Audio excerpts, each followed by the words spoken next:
It's a great pleasure and honor to welcome you to this launch of the African Women Clean Cooking Support Program.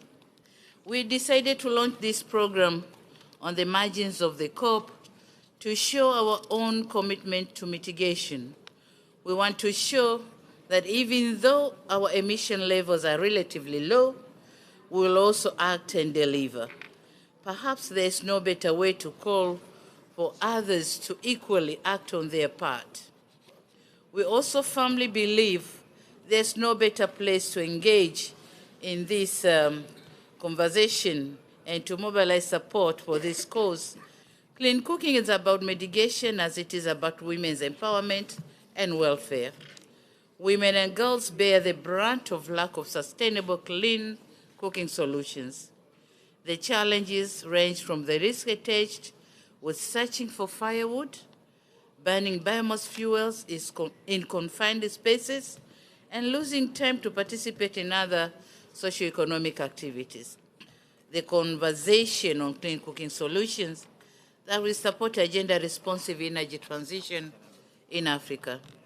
The program sets forth a noble vision through its core objective of empowering women and girls through the adoption of clean cooking fuels and technologies across Africa. The program aims further to promote the benefits of clean cooking technologies and advocate for policy changes in Africa. In addition, when women and girls no longer spend hours gathering firewood or inhaling toxic fumes from open fires, they gain precious time to learn, to generate income, and to lead. I'm committed to champion this program along with fellow heads of state and government and all of our partners. I'm happy to note that our partners in clean cooking, the UNCDF, on the other hand, will leverage support from the private sector to reduce dependence on traditional biomass for cooking by establishing a commercial supply chain for clean cooking alternatives, including improved stoves and facilitating access to electricity in rural areas. I welcome you to share your insights and perspectives. Your insights will help to inform how we will work to realize this program. I would like to thank you very much, my dear sister, Madam President, for your leadership in convening us around this critical issue of access to clean cooking for women. Relying on firewood and charcoal and other dirty fuels as kerosene causes high levels of indoor air pollution. Reliance on firewood and charcoal is leading to massive deforestation, as Madam President, you said, as land use shifts represent a major source of carbon emissions in Africa. And therefore, providing access to clean cooking is something we must do. We have no choice. It's clearly doable in Africa. Madam President, it will require $4 billion per year of investment. According to the International Energy Agency, it can be achieved by providing 250 million clean cooking equipment to women by 2030. Providing clean cooking solutions will lead to reduction of 1.5 gigatons of CO2 by 2030. And that is equivalent to all the emissions from aviation and shipping today. It is that we have this kind of a problem in Africa, and we are not solving it. That's because men are in charge. When women are in charge of it, we finally will solve it. Thank you, Madam President, because this will bring dignity. It will bring dignity. What we saw on that video screen was not dignifying. It will bring dignity to us in Africa, and we need to develop with dignity. Thank you very much for your leadership. You know, the world is filled with vicious, multifaceted problems. Environment, climate, health, gender equality interlinked. But this is also an issue where we have actually identified easy solutions. We just need to get them out there. And that is why Norway has been supporting the Clean Cooking Alliance for a number of years.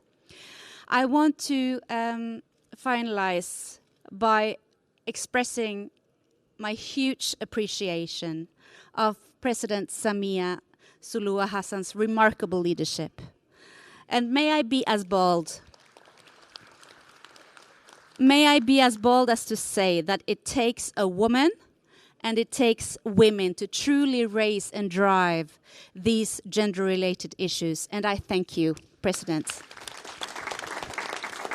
South Africa has experience to share in terms of elaborating our own success story on achieving more than 80% access to, in inverted commas, it says clean cooking fuels and technologies in your country.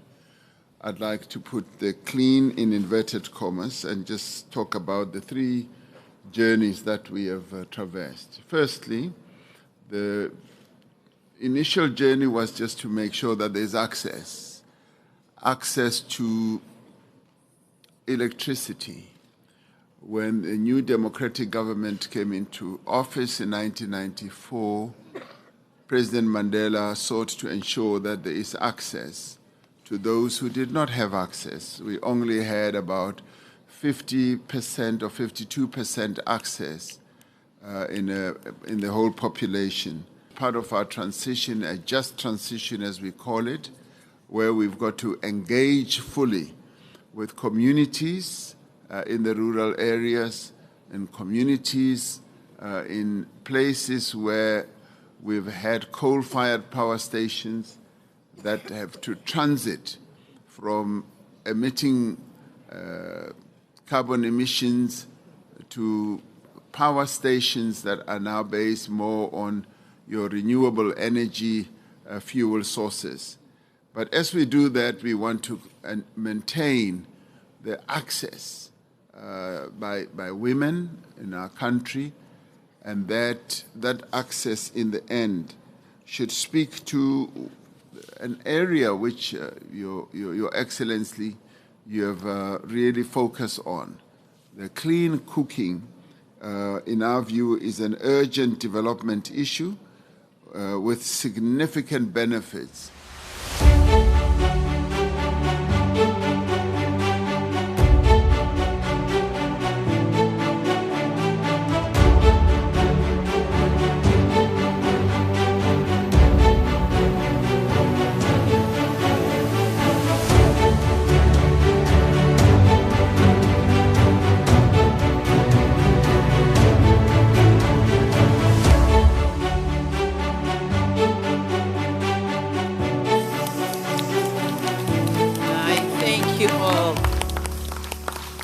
Joining me in this launching.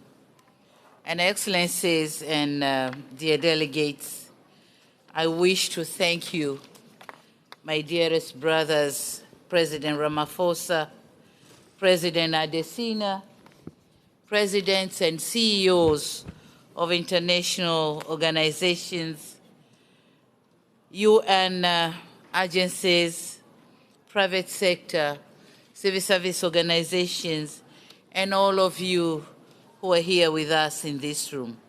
Thank you very much for your insights, your comments, and your commitments. I thank you all for honoring our invitation and for your meaningful participation. Excellencies, ladies and gentlemen, I wish to conclude by stating that your invaluable contribution will be the driving force behind this transformative journey. So thank you very much for your participation in this discussion. Thank you very much.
Excellencies, Ministers, Excellencies, heads of the international organizations, distinguished delegates, ladies and gentlemen, striking a balance between climate action and sustainable development is not easy. For Tanzania, a country with 61 million, majority of them are youth, making 70% of the total population, of whom they all rely on rain-fed agriculture. We need to scale up initiatives to drive sustainable changes within agricultural food systems. To do this, we need to secure adequate financial resources to implement transformative actions and support innovations. However, accessing and mobilizing funds remains a persistent challenge for us in the global South. As such, as we seek to unite, act, and deliver, COP28 offers a unique opportunity to further tap into the decision or decisive role of sustainable, resilient agricultural transformation towards attaining the targeted levels. So this program will not only contribute to achieve Goal 2 of the SDGs, that's zero hunger, but also SDG 13, that's action to combat climate change and its impacts. In short, it will transform the lives of millions of farmers. Tanzania intends to be a hub for food production for East and Central Africa. Our agenda is, by 2030, we must make the sector grow by 10%. We are much engaging and focusing on irrigation systems. So with irrigation systems, our target is to have 8 million hectares by 2030 from the 48 million land which can be irrigated. We hope the development partners, private sector, and other organizations which are dealing with promotion of agricultural activities would come work with us and make our targets and goals realizable. So welcome one, welcome all. Tanzania is ready to work with everybody who is ready to work with us. Thank you very much, and this meeting is open. I am delighted to be amongst you today in this very important occasion where Tanzania is central for Africa's agriculture and food systems transformation. We are very much convinced that Tanzania can feed Africa and beyond, given its potential and the leadership we have at this moment to help to harness this potential. And I want to confirm that AGRA, as a Pan-African institution, we are here to support the programs that are going on in Tanzania, and especially the Young People's Program, the BBT.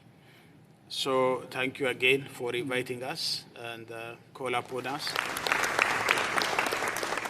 I'd like to commend the government of the United Republic of Tanzania for its multi-layered efforts to provide agricultural opportunities for green growth, transformation that are really largely in the agriculture sector.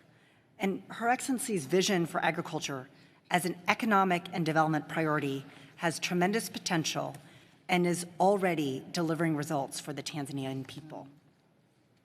So just a few months ago, at the Africa Food Systems Forum held in Dar es Salaam, the African Development Bank announced a $100 million commitment to support Tanzania's Building Better Tomorrow youth initiative for agribusiness program. So Building Better Tomorrow focuses on empowering youth, as we've heard, in the agriculture sector, providing them with skills, including technologies for sustainable and improved livelihoods, and we are proud to support this effort. To support the government of Tanzania, which TADB is an arm of the government of Tanzania, will do through the Ministry of Agriculture and the Ministry of Livestock and Stock, in realizing that these great strategies and plans the government has put in place will have to promote smart agriculture, and TADB will require these funds to ensure that we make a more meaningful and impact at the national level. Your Excellency, to achieve this, we call upon development partners and international funders in this room, and which I've heard most of them speaking, to partner with the TADB to ensure that it mobilizes sufficient sustainable and long-term financial resources for the betterment of the farmers and the overall sustainable development of the agricultural sector in Tanzania. Thank you, Your Excellency. Let me take this opportunity to announce that the World Bank funding, part of it will be $20 million will go to Zanzibar to support the agricultural effort. But also out of the 100 million by African Development Bank, part of it, average of $5 million will be going to Zanzibar to support the Zanzibar agricultural initiative, and 20 million will do the livestock support. But our intention is to raise 1.8 billion for the next 7 years. 1.8 billion is a big number, and I would like to call all the development partners. For those who think that they can be part of the project, it's not necessary you commit the funds through the government. If you come with your proposal and say that we will do 10 boreholes, it's okay, because that's include the target of 65,000 boreholes for the next 7 years. So this is the direction we want to take, and we request every development partner and every private sector, the banks, part of the CSR, to create sustainability for the future and humanity. We must unlock the problem of our smallholder farmers. As Her Excellency said, if we don't deal with the pockets of the smallholder farmers, we don't deal with their sustainability and the food for their families, always they will cut down the trees to do the charcoal so that they can make their family survive. So this is a noble cause, and we think that we can continue discussing around it. I thank the African Development Bank. Thank you, Beth. For the African Development Bank, they have agreed to lead the process of the fund mobilization. So we thank you for that, and we will continue working with you to make sure that we deliver to this. And they have allocated part of their money to do a comprehensive detailed feasibility study of the project so that it can be bankable and anyone can read the project and see what they can do. Otherwise, Chairman, thank you very much, and I thank everyone in this conference, and see you in Tanzania.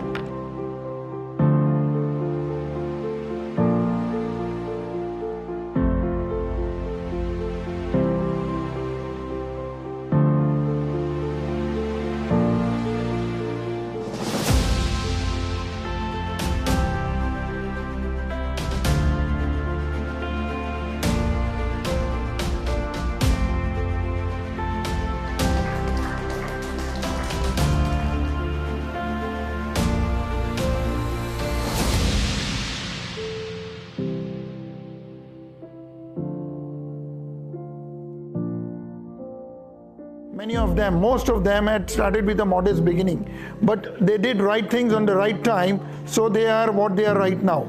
So, you know, there are 3 or 4 scopes of 4 changes in the business which the SMEs have to adopt. See, 70% of the world economy is with the SME. But yet, you know, we see the SME suffering is lack of evolution. And it is very important for all of us to sustain, it doesn't matter which industry, agriculture or trading or any industry. So it is very important to keep up the local environment, keep up the technology. And I think if you incorporate technology, there's a lot of opportunities, a lot of, you can sustain your business and sustain a lot of things, you know. And I always, one more thing that I want to mention on agriculture that we talked about before, that in Africa that I noticed there are a lot of transshipments of food items between the countries. if we can be, these African countries can be self-sufficient in the common requirements of that, that will ease up the transportation, and that transportation means the ease of the environment, the clean environment, the saving of lot of things. So it is very important for all of us to pay attention on the local consumption and local production, so we can less depend on transshipment between the countries, cities, or any way possible.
Thank you very much. What we have learned in the last few years has been the question of water.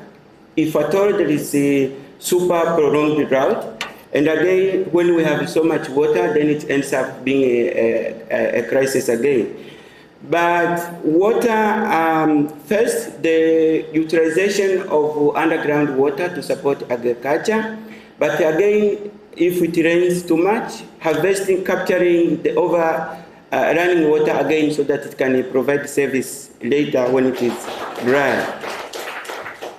When we talk of climate smart innovations, we talk about women a lot, because we all know that women bear the brunt of climate effects on local resources, and they are constrained by time poverty, which increases with the onset of extreme weather events, because they will need to continue with their lives and services to their families and community regardless of whatever is happening. In most households in Tanzania, and I think in other countries, women play a very great role of making sure that the adaptive capacity of the household is maintained.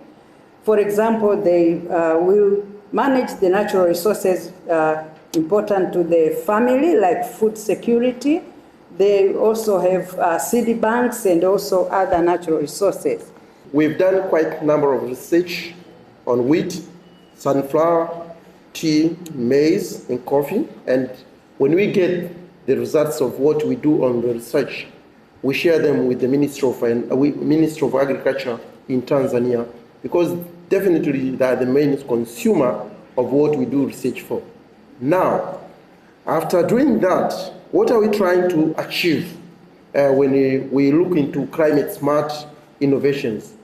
In terms of climate issues, our local community are highly impacted with the climate change. In Tanzania, we have this decentralized framework, and the local government are empowered to own resources, manage it, and benefit from the resources surrounding them. In terms of forests, 60% of the forest in Tanzania mainland managed by local government authorities. And in terms of wildlife, 70% of wildlife, most of the years, they are just occur in local government authorities. And where in this area we have different human interaction between livestock, farmers, forests, conservators. So there is a lot of conflict. So we needed to put more emphasis. We needed to support local government authorities to conserve resources. Our main objective is to ensure that no one is left behind in our journey towards the transformative and inclusive food system in Tanzania. We strongly believe in you, our trusted development partners, NGOs, civil societies, Once again, your commitment will be a cornerstone of change, and the government of United Republic of Tanzania keenly anticipates your collaboration in this endeavor. Going forward, the government of United Republic of Tanzania welcome development partners and all stakeholders to join efforts in mobilizing resources for climate-smart agriculture, and I thank you so much for your attention.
We try to, and with the great help of Tetra Tech's colleagues that already working in other projects in Tanzania, we were able to design this long list and do a one round of refinement, bringing them in a concordance with